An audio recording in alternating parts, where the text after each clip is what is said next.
Hello, my MGTOW brothers. I'm back again. This time we're going to go into a little bit more of an esoteric topic, something within the realm of, say, a Stardust or a Barbar or even a Spizzness. So we're going to go a little bit away from the mundane and the current and delve into something a little bit, I say, more intellectual. It's been talked about a lot on in the manosphere, especially in the MGTOW forums, about evolutionary biology and how that affects society and the interplay between male and female. A lot of what it leaves out is culture. You know, it's the old argument, which is more important, nature or nurture, which I don't think there's an either or.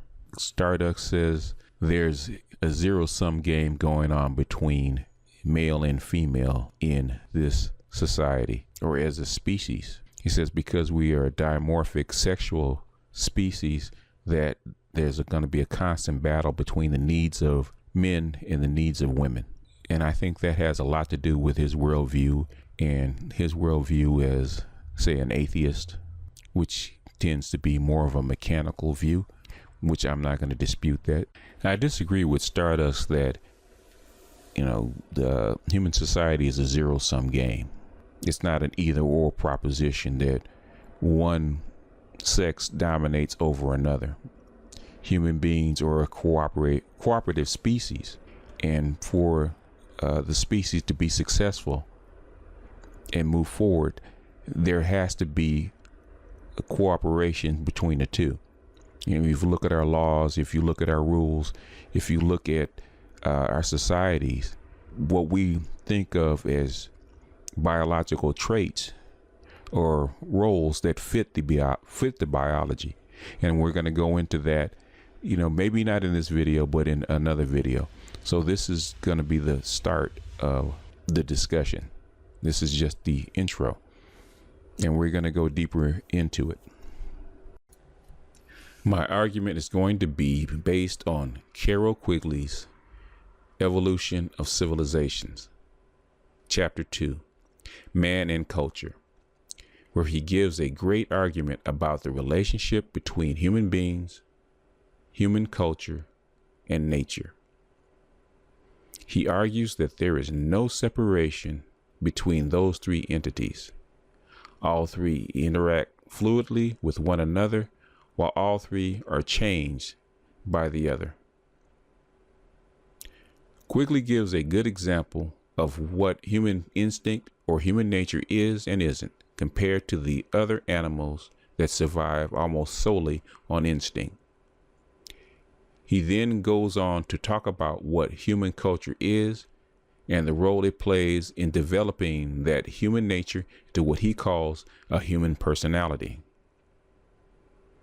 Then how the personalities that form the culture change not only it, but the natural world that surrounds them.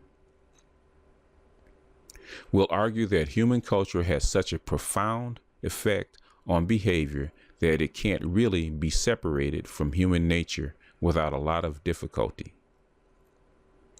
They both change each other and slowly influence our evolution over time. I'll argue that male and female roles and attitudes are only partially influenced by our nature. The other parts of the picture come from what our culture teaches and what our environment offers in a flexible, interactive matrix. I'll show that much of what we think is instinct, nature, revealing itself is not actual. What we are really seeing is culture affecting the human personalities within it. We'll get a clearer look at this dynamic process. This will lay the groundwork for later arguments in other videos. Getting a clearer look at all the components that make up the individual first, and then building into a culture, and finally a society and civilization will help put some of these confusing interactions into some kind of perspective. Finally, I'll give my opinions on what and why things happen in a culture and how those things affect the male-female dynamic how changes affect and direct the wants, needs, and goals of the personalities inside of the human species. In this section, what we're going to be doing is comparing instinct and culture. Carroll Quigley uses the sea turtles as an example. He talks about how sea turtles go ashore and bury their eggs in the hot sand, knowing that the heat will cause them to hatch. He explains what emerges is not so much a baby turtle, but a small turtle that has most of its wiring or instincts already intact. So with no mother to look after it, it is able to survive and grow on its own. It feeds, avoids predators, and navigates the oceans purely on instinct. It has no need to be taught by its parents. It is born completely able to function in its natural environment without help.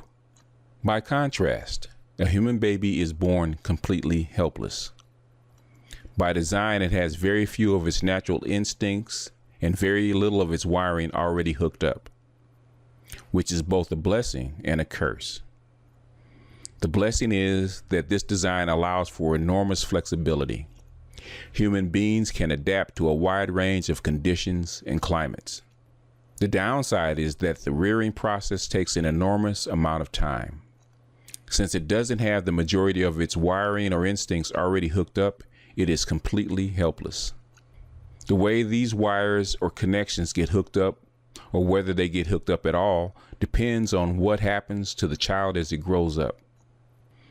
We all know about children that were lost as babies and raised by wolves, that are never able to talk or really walk upright because during the critical period of development, they never experienced human language or other human abilities.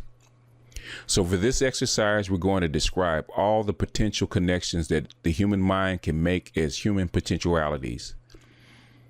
And those potentialities we're going to call human nature. The connections that are made through training and experience we're going to call human personality. Now, Quigley makes it clear that human personality is only a small subset of human nature. It can be argued that at birth, that most people have the potential for being aggressive or submissive, selfish or generous, cowardly or brave, even to some point relatively masculine or feminine. What qualities are brought forth to form a human personality depends on how each person is trained. For example, compare how boys and girls were trained in the 1950s, say versus the 1990s. Most would say the females that were trained during that period were a lot more docile and pliable compared to their male counterparts. Under feminism, the females that were trained in the 1990s are a lot closer in aggression to their male counterparts. So there is a very strong correlation between training and experience and personality.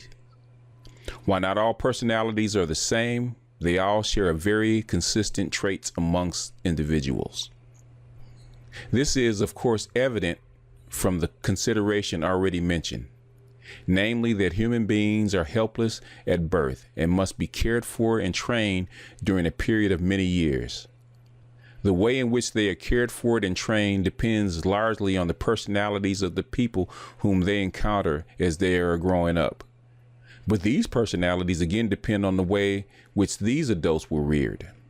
Thus, there appear in any society certain patterns of action, of belief, and of thought that are passed on from generation to generation, always slightly different, both from generation to generation and from person to person in any single generation, but possessing a recognizable pattern.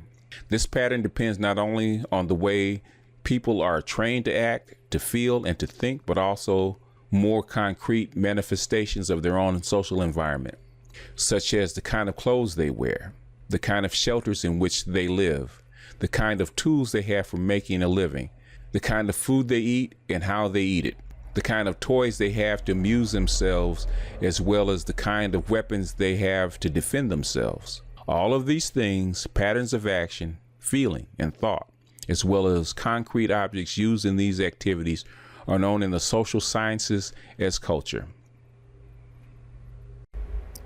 In the last section, we talked about human nature, human potentialities, and human culture. Human potentialities develop through training.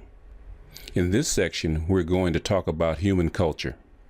Human culture we define as a social heritage passed down by the trained human personalities in the social group, and how this social heritage, even while differing slightly from person to person and generation to generation, forms consistent patterns of actions, feelings, and thoughts inside that social group. While other creatures are surrounded by their natural environment, human beings interact on a different plan. Human culture intervenes as a kind of buffer between them and their natural environment. This active buffer penetrates humans on one hand and the environment on the other, changing both. The human being's neurological reactions are largely determined by culture, and at the same time, through culture, human beings modify their natural environment by activities such as building homes, cooking food, cutting down forests, draining swamps, and killing off dangerous animals. Throughout human history, human culture has modified the face of the earth. This is what makes human beings so complex. Instead of the normal twofold dynamic as with other creatures, the animal surrounded by its natural environment, human beings have a threefold dynamic. The human being surrounded by his culture and both surrounded by the natural environment. For example, when a turtle lays dozens of eggs in hopes that some turtles from those eggs can be carried into maturity by obedience to its fairly rigid instincts, survival of its species is dependent on a few surviving out of the many. Human beings, on the other hand, have very few offspring and almost no rigid instincts. Along with a long maturation period, the survival of mankind depends on almost all of its offspring surviving. Since each member is very valuable, they must be reared and trained not only to take care of themselves, but to add benefit to the culture. There are two things culture has to deal with. One is the wide gamut of human potentiality, and two, the drive to make those potentialities actual. These potentialities range from the concrete, material needs, through the emotional and intellectual, and into the spiritual. There have been many experts who tried to classify these potentialities, but for this exercise, we're going to use Dr. Quigley's categories: military, political, economic, social, religious, and intellectual. Since the levels of culture arise from men's efforts to satisfy their human needs, we can say that every level has a purpose. Military, the need for group security. Political, the need to organize interpersonal power. Economic, the need for material wealth. Social, the need for companionship. Religious, the need for psychological certainty. And intellectual, the need for understanding. This range of human potentialities is also the range of human needs because of man's vital drive that impels him to seek to realize his potentialities. This drive is even more mysterious than the potentialities it seeks to realize. Men have debated and theorized about this drive since the dawn of mankind. Still, we haven't come close to a definitive answer. All we can say is, when these potentialities of human nature are realized, they become the characteristics of human personality. This is very helpful, for we cannot directly observe or study human nature, and are compelled to make assumptions as to what it must be like from our studies of human personality.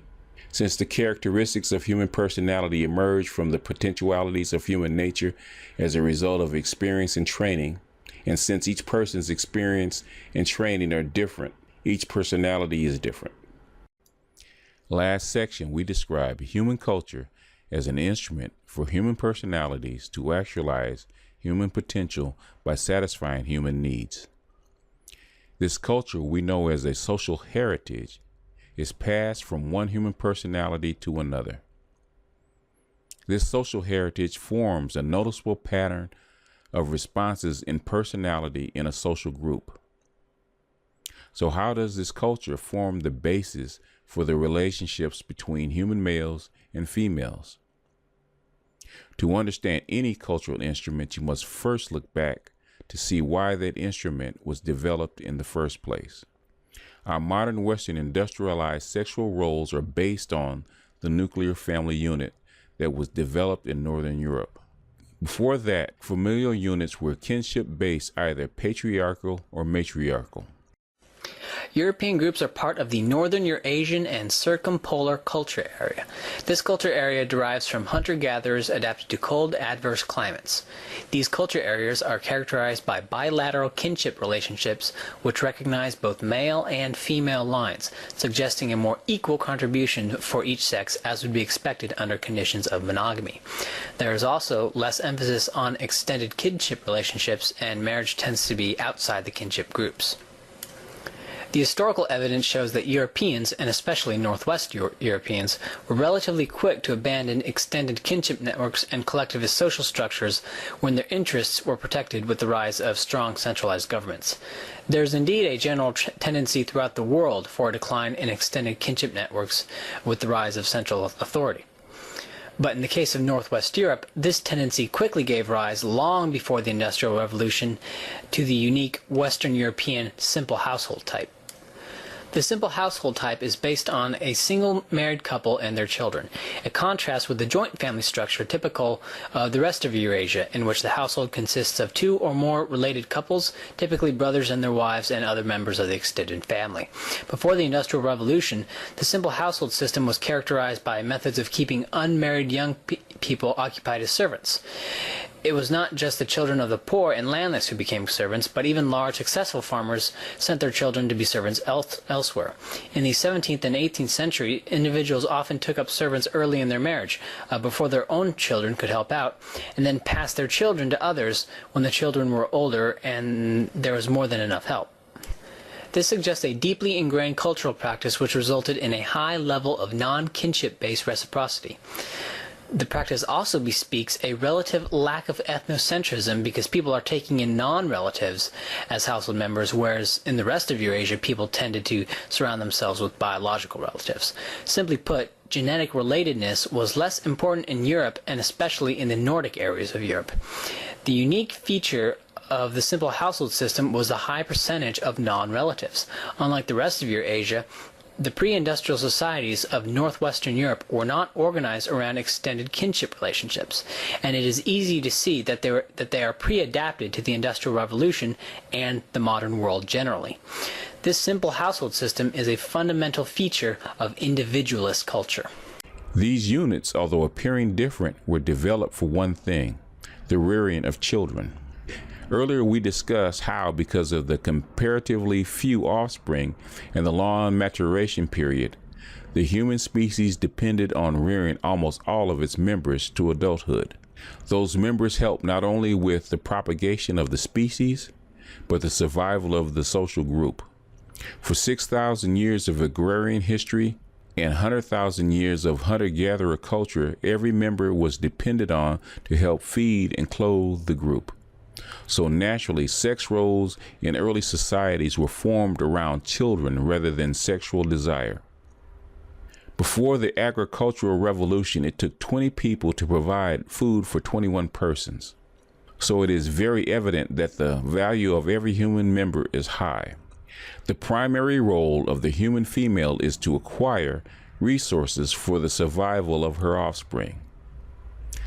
The type of mate, wealth, and social status enhances the odds of her progeny surviving. How these factors play out are largely affected by the natural and cultural environment that surrounds her. In one society where there are a lot of physical dangers, a man of great size is desired.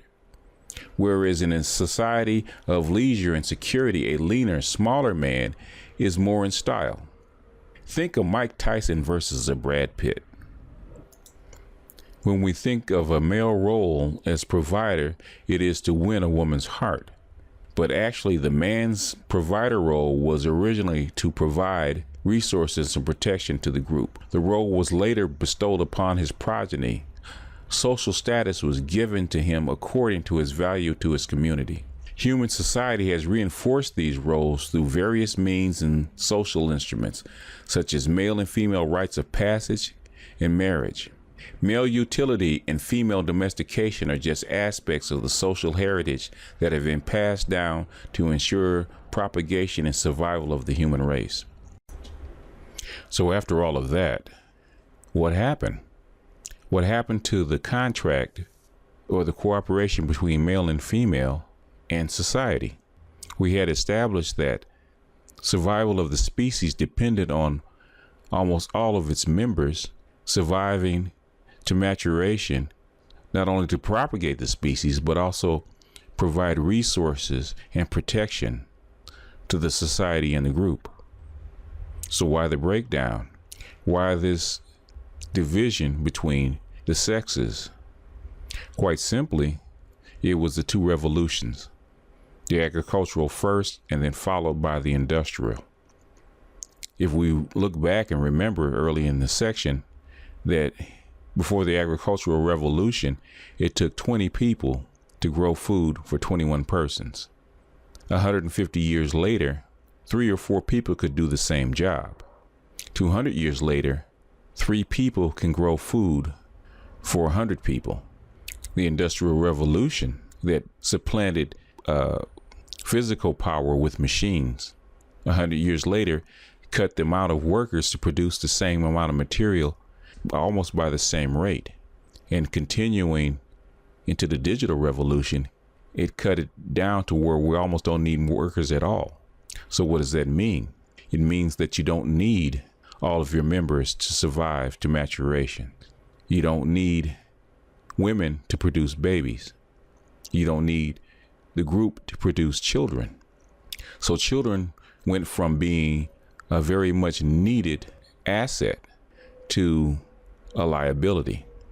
See, in a group, an agrarian group, especially, even hunter and gathering group, children of ages 4 or 5 years old can start helping provide resources for the group or provide labor for the group. When the agricultural revolution happened, children were no longer necessary as hands to produce food for the group. It was supplanted by gang plows and later machines. So now women that needed to produce 6 or 7 offspring could no longer afford or longer needed to produce that many. So we have that modern number of 2.1 children per couple, which is the rate of replacement. It takes 2.1 children to replace the people that are already here to keep the population stable. So as before, when you needed a lot of children and a lot of hands as labor, that was no longer necessary. So now, instead of it being, I would say, if you take into account of inflation, $100,000 worth of labor that you derive from having children, now it went to $150,000 of debt that you had to get to that child to maturation, because children are not able to work because of child laws and because of the complex society that we've developed. Even a child of 18, 19, and even 21 years old is not fully capable of participating in the labor force. So now that woman's role that she used to have of providing offspring, and even before that, the Industrial Revolution, providing labor around the household, is no longer necessary. Remember, it takes 2.1 children to stabilize a society or keep a society's population stable. If you fall below that, you fall below replacement level. So the state's obligation to its society's future is to make sure that it has enough children to keep the society's population stable, to keep the society from collapsing. You can look up on Google about aging populations and them not having enough babies or young people to actually care for, provide for people that have gone past their actual working age, their working life. And the dynamic societies are the ones that have a lot of young people, a lot of young energy. So how does a mature state, say like some place in Western Europe, or for our case, the United States, encourage people, or women in particular, to have those 2.1 children who are obviously liabilities now and not assets? You have to incentivize them. Now, how do you do that? You extract wealth from other people. You extract wealth from older people, and you extract wealth from men in particular. You do that through taxes. You do that through child support. And when there's not enough tax revenue to do it that way, you increase the burden that's put upon men. So as women, more and more women are reluctant to have children, you have to increase the incentives. So earlier in the United States history, child support was at the base level, just enough to keep the children alive, to feed and clothe, at a minimum, the children that didn't have fathers. As women entered the workforce and could provide for themselves and their own future, you had to up the ante, or up the incentive. So instead of asking for the minimum, or charging men the minimum that it took to raise the child, you transferred more wealth from that man to incentivize that woman to actually have those 2.1 children. If you look at the birth rate after 1970,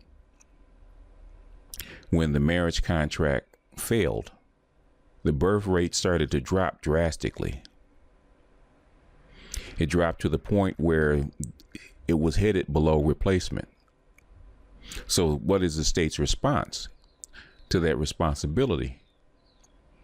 They have to incentivize women to keep having children, with or without husbands. So how do you do that? You give her more alimony, you give her more child support, you give her more aid from the state, all in the hopes that she will give you those 2.1 children. So you can imagine men's reaction to the draconian burden that's been put on them by the state. They take their only option that's left to them, which is to withdraw. They pull back.